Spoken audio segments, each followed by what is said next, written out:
masih di Pekan UKM di halaman Barata.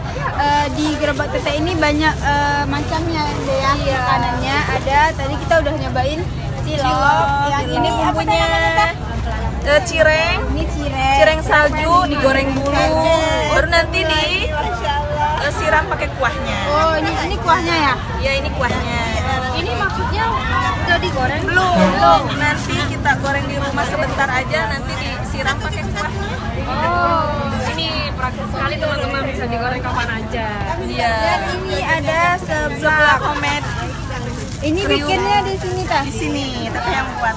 Ya, kalau ini juga ada makaroni. Seblak itu makannya pakai kuah nggak? Enggak, Ini ini yang langsung kering. aja. Iya, yang kering. Gitu ya. Saya tidak tahu. Ada macam. Iya, banyak macam. Teh ini kalau teman-teman mau order, ini bisa order. Silahkan order langsung WA aja ke si teteh. Oh, dari Anya ya. Karena nggak punya kedai, jadi main WA aja. Oh ya, berarti online ya. Online. Oke, teman-teman, kalau mau nyobain bisa ke Pekan UKM ya setiap hari Sabtu di halaman Barata. Ya. Setiap hari Sabtu di bulan ini ya, baru di order bulan ini aja. Ya.